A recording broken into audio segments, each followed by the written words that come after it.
मैं ये कहानी लिखते हुए खुद काँप रहा हूँ, शायद इसलिए कि ये मेरी अपनी ही कहानी है। बहुत लोग कहेंगे कि कहानियाँ तो मनगढ़ंत होती हैं, लेकिन यकीन मानिए, अगर ज़िंदगी में कुछ ऐसा गुज़र जाए, जिसे आप खुद देख चुके हों, तो उसे लिखते समय हाथ काँपते हैं, आँखें भर आती हैं।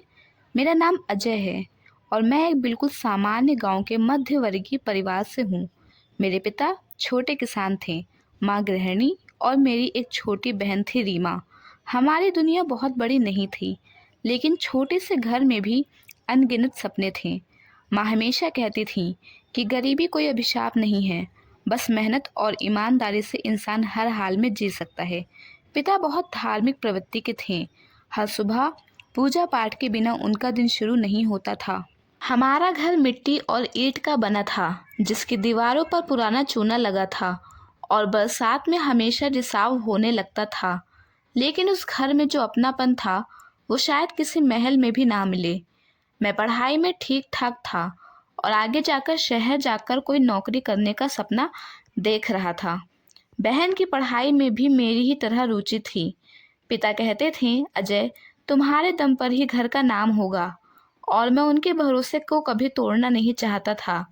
जिंदगी भले ही सादगी भरी थी, लेकिन संतोष बहुत था।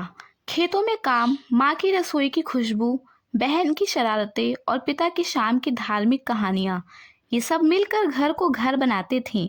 लेकिन शायद किस्मत को कुछ और ही मंजूर था, और हमें पता भी नहीं था कि आने वाले कुछ साल हमारी जिंदगी को नर्क बना देंगे। एक दिन गांव में खबर फैली कि कोई महान साधु महाराज आ रहे हैं। कहते थे कि उन्होंने सालों तपस्या की है और उनकी दृष्टि जिस पर पड़ जाए, उसका जीवन संवर जाता है। गांव के लोग उत्सुक थे, क्योंकि हर किसी की जिंदगी में कोई ना कोई दुख था। किसी की खेती डूब गई थी, किसी का बेटा बीमार था, कोई कर्ज में दबा हुआ था। सबको लगा कि शायद ये साधु उनकी परेशानियों का समाधान देंगे। पिता भी बड़े उत्साह से बोले, अजय चलो, हम भी मिलते हैं महाराज से। भगवान के दूत हैं, शायद हमारे घर का भी कल्याण हो जाए।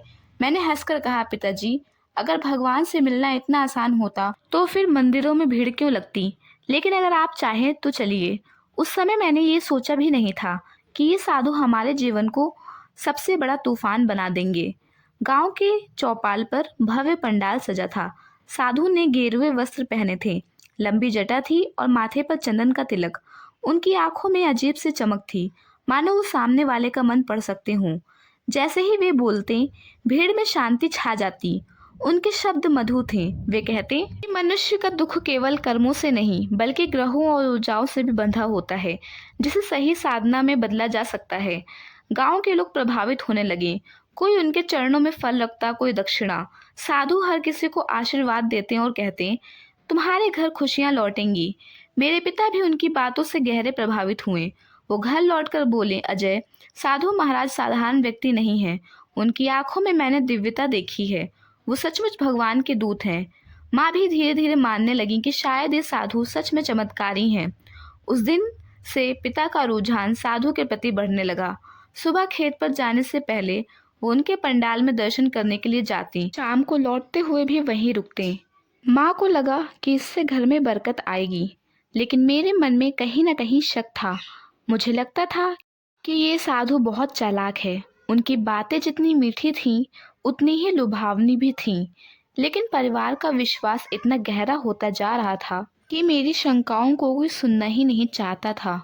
और यहीं से हमारी जिंदगी का वो अध्याय शुरू हुआ, जिसने हमें बर्बादी की ओर ढकेल दिया। साधु महाराज अब पूरे गांव में प्रसिद्ध हो चुके थे। उनके प्रवचन सुनने दूर दूर से लोग आने लगे थे। सुबह शाम उनके पंडाल में भीड़ लगी रहती थी। हर कोई अपने दुख दर्द सुनाता और साधु समाधान बताते। कभी कोई ताबीज देते, कभी मंत्र लिख कर देते, कभी कोई विशेष पूजा करने की सलाह। और हर पूजा के बदले लोग अपनी सामर्थ्य के अनुसार पैसा चढ़ाते। साधु बड़ी सहजता से कहते, मैं कुछ नहीं लेता, ये सब तुम्हारे अपने लिए ही है। जो भी दक्षिणा तुम दोगे, उसका फल तुम्हें ही मिलेगा। मेरे पिता भी दिन ब दिन उनके और करीब होते गए।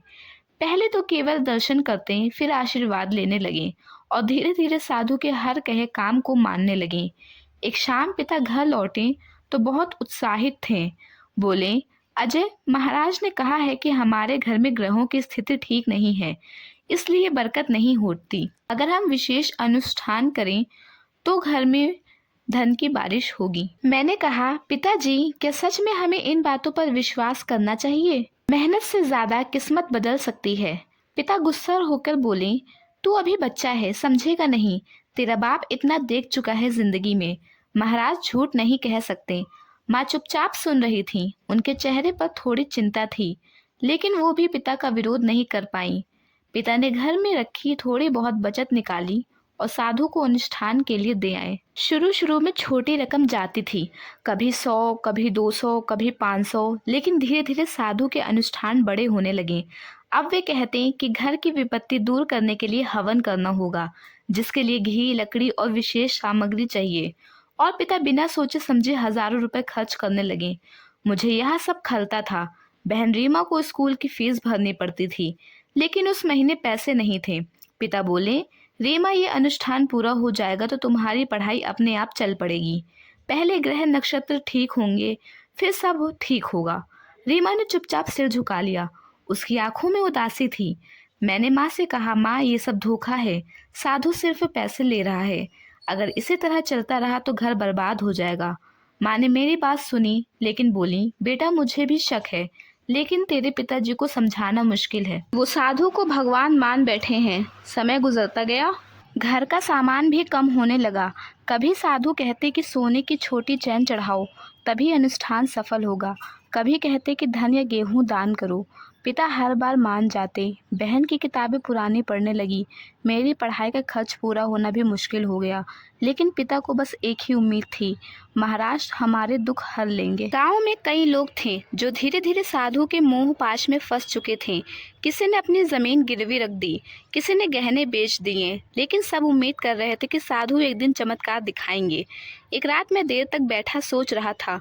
कमरे में अंधेरा था। माँ सो चुकी थी। रीमा धीरे धीरे रो रही थी। मैंने पूछा, क्यों रो रही हो? उसने फुसफुसाते हुए कहा, भैया, मेरी सहेली के पास नए कपड़े और किताबें हैं, पर मेरे पास कुछ भी नहीं। सब पैसे तो बाबा साधु को दे देते हैं। उसकी आवाज़ टूट रही थी। मैं कुछ नहीं कह सका, बस उसे गले लगाकर चुप कराया। मेरे दिल में गुस्सा और दर्द दोनों थे। मैं सोच रहा था कि आखिर ये साधु हमारे घर से क्या चाहते हैं। क्यों पिता आंखें मूंदकर उस पर विश्वास कर रहे हैं? और क्या वाकई ये सब पूजा पाठ हमारे जीवन को बदल पाएगा? लेकिन मुझे तब तक अंदाज़ा भी नहीं था कि असली खेल अभी शुरू हुआ है। साधु के इरादे और भी खतरनाक थे।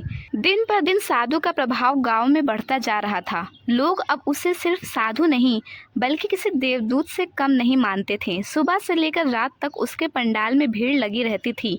कोई नौकरी के लिए दुआ करवाने आता, कोई बीमार माँ बाप के लिए मंत्र पूछता, तो कोई संतान सुख पाने की आशा में दक्षिणा चढ़ाता।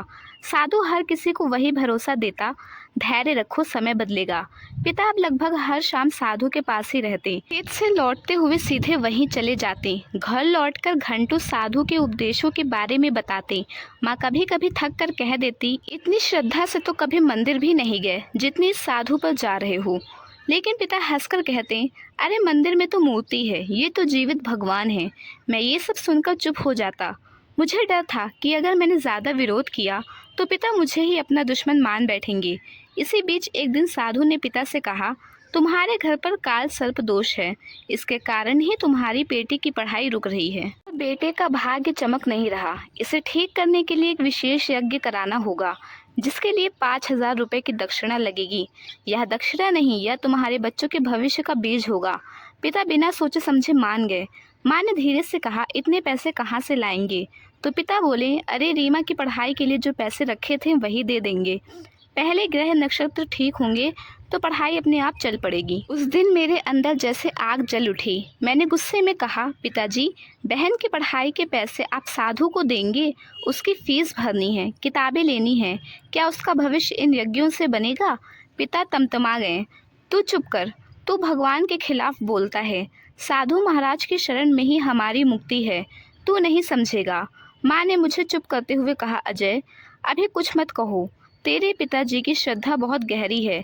मैं लाचार था। मेरी आंखों के सामने बहन के सपने बिखर रहे थे और मैं कुछ नहीं कर पा रहा था। रीमा हर दिन किताबें मांगती, लेकिन उसके हाथ खाली रह जाते। धीरे धीरे उसका मन पढ़ाई से उचटने लगा। उस पर दुखों का पहाड़ यहीं खत्म नहीं हुआ। कुछ ही दिनों बाद रीमा गंभीर रूप से बीमार पड़ गई। पहले तो हमें लगा कि सामान्य बुखार है, लेकिन जब कई दिन तक हालत न सुधरी तो गांव के वैद्य को बुलाया। वैद्य ने कहा कि रीमा को तुरंत शहर ले जाकर दिखाना होगा, लेकिन पिता बोले महाराज ने कहा है कि अनुष्ठान कराने से सब ठीक होगा। रीमा की बीमारी भी ग्रहों के कारण है। अगर यज्ञ पूरा हो गया तो रीमा ठीक हो जाएगी।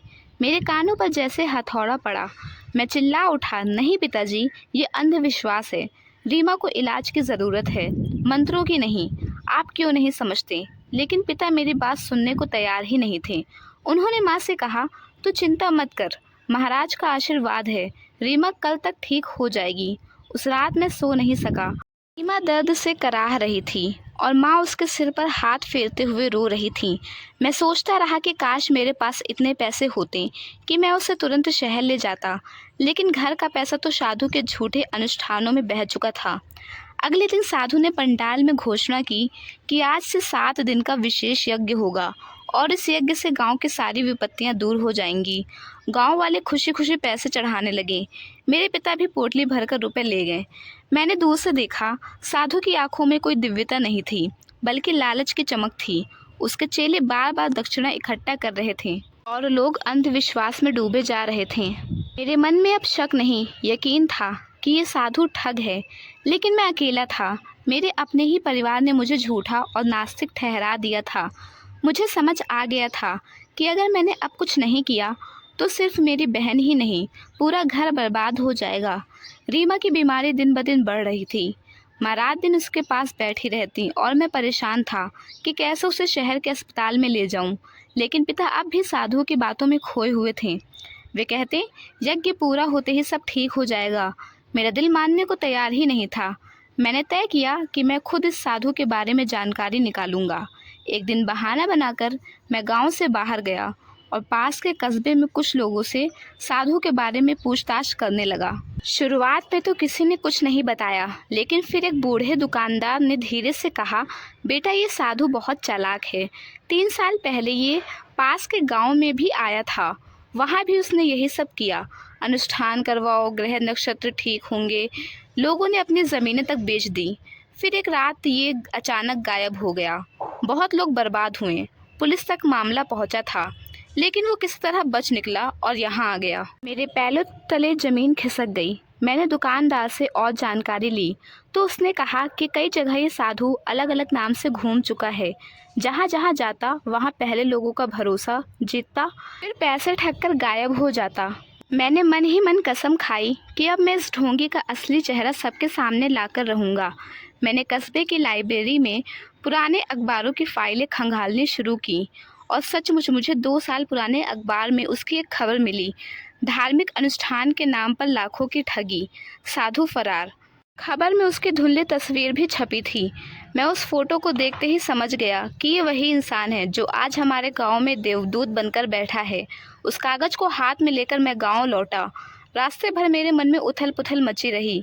मुझे लगा कि अब सबूत मिलने के बाद मेरे पिता समझेंगे। घर पहुंचते ही मैंने पिता और माँ को बुलाया और अब वो अखबार उनके सामने रख दिया। कांपती आवाज़ में बोला, देखिए पिताजी, ये वही साधु है, ये ठग है, कई गांवों में धोखा कर चुका है। अगर आपने इसे और पैसे दिए तो हम बर्बाद हो जाएंगे। पिता ने अखबार को हाथ में लिया, लेकिन 2 पल बाद ही फाड़ कर ज़मीन में फेंक दिया। गुस्से से बोले, ये सब झूठ है। महाराज जैसे पवित्र इंसान पर इल्ज़ाम लगाना पाप है। तुझे शर्म नहीं आती? माँ चुप थी, लेकिन उनके चेहरे पर असमंजस साफ था। वे जानती थीं कि मैं झूठ नहीं बोल रहा, मगर उन्हें डर था कि अगर सच मान भी लें तो पिता का भरोसा कैसे तोड़ेंगी। मैंने और समझाने की कोशिश की। कहा, पिताजी आप सोचिए, जब से ये साधु आया है घर की हालत कैसी हो गई है। रीमा बीमार है, फीस भी नहीं भर पा रहे हैं, अनुष्ठान के नाम पर हज़ारों रुपए जा चुके हैं। क्या यही बरकत है? पिता चीख पड़े, बस और कुछ मत बोल, तू दुश्मन है मेरा, तू ही नहीं चाहता कि हमारा भला हो। महाराज की बुराई करके तो खुद अपने पैरों पर कुल्हाड़ी मार रहा है। कि आवाज़ इतनी कठोर थी कि मेरा दिल जैसे टूट गया। पहली बार मुझे अपने ही घर में अजनबी सा महसूस हुआ। उस रात मैं बाहर चौपाल पर बैठा रहा। ठंडी हवा चल रही थी, लेकिन मेरे भीतर आग धधक रही थी। मैं सोच रहा था कि एक बेटे के लिए इससे बड़ा दुख क्या होगा कि उसका अपना पिता उसे दुश्मन समझे। रीमा अंदर खास रही थी। माँ धीरे धीरे उसे पानी पिला रही थी। उनकी आंखें भीगी हुई थीं। शायद माँ मेरे दर्द को समझ रही थी, लेकिन वो भी असहाय थी।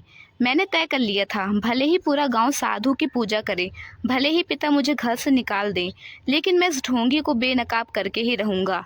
क्योंकि अब बात सिर्फ पैसों की ही नहीं रही थी, बात मेरी बहन की ज़िंदगी और पूरे परिवार के भविष्य की थी। लेकिन मुझे अंदाज़ा नहीं था कि साधु इतना चालाक निकलेगा कि वो मेरी हर कोशिश को नाकाम करने की कोशिश करेगा। अगले दिन मैंने ठान लिया कि अब चुप बैठने से कुछ नहीं होगा। मैंने कस्बे से जुटाए सबूत अपने कुछ दोस्तों को दिखाए। वे भी साधु पर शक करने लगे। एक दो लोग बोले, अजय, अगर ये सच है तो पूरा गांव खतरे में है, हमें सबको बताना होगा। मेरे मन में हिम्मत जागी। मैंने सोचा कि अगर पूरे गांव के सामने साधु की पोल खोल दी जाए तो लोग खुद उससे दूर हो जाएंगे। उस शाम साधु का प्रवचन था। हमेशा की तरह गांव के सैकड़ों लोग जमा थे। साधु आसन पर बैठे थे, आंखें मूंद कर शांति का अभिनय कर रहे थे। उनके चारों ओर चेलों की भीड़ थी। मैंने हिम्मत जुटाकर सबके सामने आवाज़ लगाई, गांव वालों, ये साधु नहीं, ठग है। ये कई गांवों में लाखों की ठगी कर रहा है। देखो, ये अखबार में खबर छपी है, ये तस्वीर देखो, ये वही इंसान है। भीड़ में हलचल मच गई। लोग अखबार देखने लगे। कुछ ने कहा, सचमुच चेहरा तो मिलता है। लेकिन तभी साधु ने धीरे से आंखें खोली और गहरी आवाज़ में बोले, बेटा अजय, तुम पर दया आती है। तेरे अंदर के अंधकार ने तुझे सत्य से दूर कर दिया है। ये अखबार सब झूठ है। जब दिव्यता किसी के बस में नहीं होती तो ऐसे ही आरोप लगाए जाते हैं। फिर वे भीड़ की तरफ मुड़े और बोले, क्या मैंने अब तक किसी का नुकसान किया है? किसके घर का सुख नहीं लौटा? किसके खेत हरे नहीं हुए? ये लड़का सिर्फ इसलिए मुझ पर इल्ज़ाम लगा रहा है क्योंकि इसके मन में अंधविश्वास और अभिमान है। ऐसे लोग भगवान को कभी स्वीकार नहीं करते। भीड़ बड़बड़ाने लगी। कई लोग साधु के समर्थन में बोल पड़े, हाँ, महाराज ने तो हमारे दुख दूर किए हैं। अजय को तो भगवान पर ही भरोसा नहीं, ये लड़का पागल हो गया है। मैंने चीख कर कहा, तुम सब धोखे में हो। मेरी बहन बीमार है, इलाज के पैसे साधु ने ले लिए। किस सुख की बात कर रहे हो तुम? तभी साधु के चेले चिल्लाएं, ये सब पापों का फल है। अगर महाराज ना होते तो इसकी बहन आज तक जिंदा भी नहीं रहती। ये सुनकर मेरे पिता उठ खड़े हुए और सबके सामने बोले, अजय, तू चुप हो जा। महाराज के खिलाफ एक और शब्द कहा तो मेरा बेटा कहलाने का हक खो देगा। उनके शब्दों ने मुझे भीतर तक तोड़ दिया। भीड़ अब मेरे खिलाफ थी। कोई कह रहा था, महाराज की बेइज्जती मत करो। कोई कह रहा था, ये लड़का गांव की बदनामी कर रहा है। मैं अकेला पड़ गया। सबूत मेरे हाथ में थे, सच मेरे दिल में था, लेकिन कोई सुनने वाला नहीं था। साधु ने भीड़ की भावनाओं को इतनी आसानी से मोड़ दिया कि सच झूठ लगने लगा और झूठ सच। मैं भारी कदमों से घर लौटा। माँ चुपचाप बैठी थी। उन्होंने धीमी आवाज़ में कहा, बेटा, मैं जानती हूँ तू सच बोल रहा है, लेकिन तेरे पिताजी अंधे हो चुके हैं श्रद्धा में। वो कभी नहीं मानेंगे। उनकी आंखों से आंसू बह रहे थे। मैंने माँ का हाथ पकड़कर कहा, माँ, अगर अब हम सब चुप रहें तो रीमा को खो देंगे और ये साधु पूरे परिवार को बर्बाद कर देगा। माँ ने सिर झुका लिया। उनके पास शब्द नहीं थे। उस रात मैं बिस्तर पर पड़ा पड़ा सोचता रहा। मेरे पास दो ही रास्ते थे, या तो हार मानकर चुप बैठ जाऊं या फिर सब कुछ दांव पर लगाकर साधु का सच उजागर कर दूं। मैंने फैसला कर लिया था, चाहे मुझे घर से निकाल दिया जाए, चाहे पूरा गांव मेरा दुश्मन बन जाए, लेकिन मैं इस ढोंगी का खेल खत्म करके ही रहूँगा। लेकिन मुझे ये अंदाज़ा भी नहीं था कि मेरे इस फैसले की कीमत कितनी भारी होगी। मेरी ज़िंदगी हमेशा के लिए बदल जाएगी। मेरे अंदर अब सिर्फ एक ही आग थी, इस साधु का असली चेहरा सबके सामने लाना। मैंने कस्बे से और सबूत इकट्ठा किए। वहाँ के कुछ लोगों के बयान रिकॉर्ड किए, जिन्होंने खुद बताया था कि कैसे ये साधु उनके गांव में ठगी कर भागा था। मेरे पास अखबार की कटिंग भी थी और पुलिस रिपोर्ट की एक कॉपी भी। मैंने तय किया कि अब सीधे थाने जाकर ही शिकायत करूंगा। पुलिस ने मेरी बात सुनी भी, लेकिन वे बोले, देखो, जब तक गांव वाले खुद गवाही नहीं देंगे, मामला मजबूत नहीं होगा और तुम्हारे पिताजी ही सबसे बड़े गवाह हैं। अगर वो ही विरोध कर रहे हैं तो हमारे हाथ बंधे हुए हैं। मैं भारी मन से घर लौटा। जैसे ही दरवाज़ा खोला, देखा माँ रो रही थी और रीमा बिस्तर पर बेसुध पड़ी हुई थी। उसका चेहरा पीला पड़ चुका था। सांसें तेज तेज चल रही थीं। मैं घबरा गया। माँ, ये क्या हाल हो गया है रीमा का? माँ ने सिसकते हुए कहा, बेटा अब तो शहर ले जाना ही पड़ेगा। वैद्य कह रहे हैं कि बुखार खतरनाक है, लेकिन तेरे पिताजी अभी भी यज्ञ की तैयारी ही कर रहे हैं।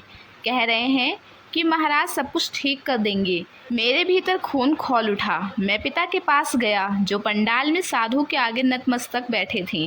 गुस्से से चीखा, पिताजी, मेरी बहन मर रही है और आप यहाँ यज्ञ कर रहे हैं। क्या आपको दिखाई नहीं देता?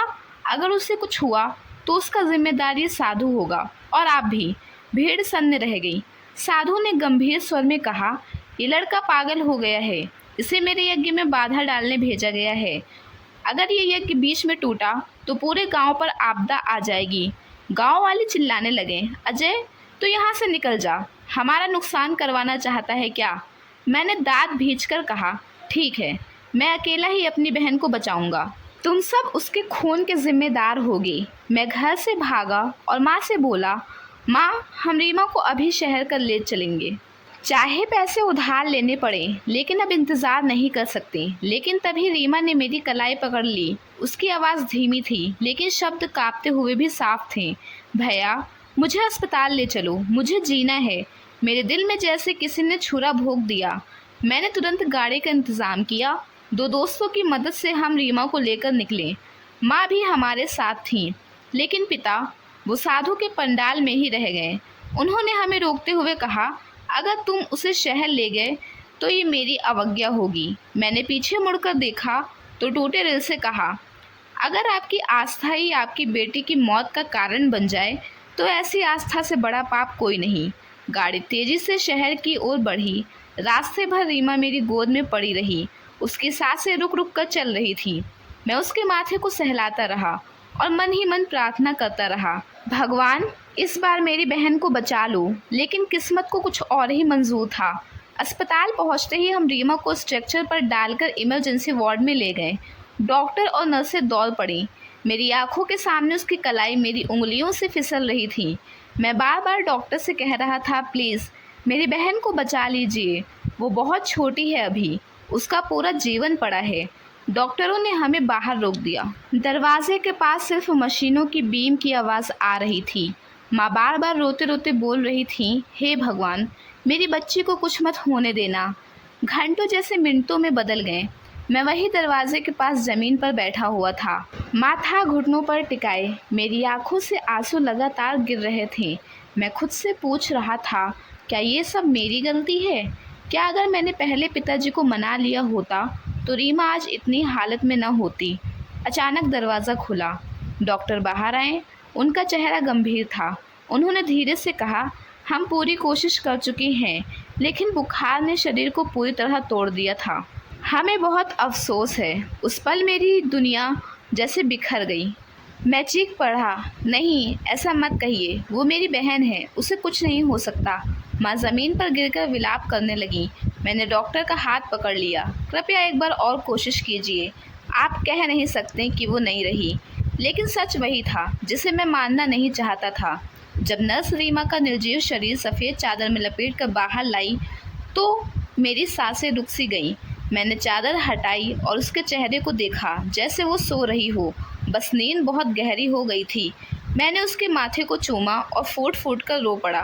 रीमा, तूने मुझसे वादा किया था कि तू बड़ी होकर डॉक्टर बनेगी। तू कहती थी कि तू मेरे लिए सबसे अच्छा घर बनाएगी। अब तू मुझे यूँ छोड़कर कैसे जा सकती है? माँ मेरी गोद में सिर रखकर रो रही थी। उस वक्त हम दोनों को सहारा देने वाला कोई नहीं था। और पिताजी, वो अब भी गांव में साधु के साथ यज्ञ में बैठे थे, जबकि उनकी बेटी अब कभी घर लौटने वाली नहीं थी। रीमा की चिता की आग जब धीरे धीरे राख में बदल रही थी, मैं भीतर से पूरी तरह खाली हो गया था। लगता था जैसे मेरे दिल का सबसे बड़ा टुकड़ा मुझसे छीन लिया गया हो। माँ की आंखें सूख चुकी थीं, जैसे आंसुओं का भी अंत हो गया हो। लेकिन पिताजी, वो अब भी घर नहीं आए थे। वो साधु के पंडाल में बैठे थे। मैंने उस रात वहीं तय कर लिया था, अब और चुप नहीं रहूँगा। अगर आज मैंने सच को आवाज़ नहीं दी तो मेरी बहन की मौत बेकार चली जाएगी।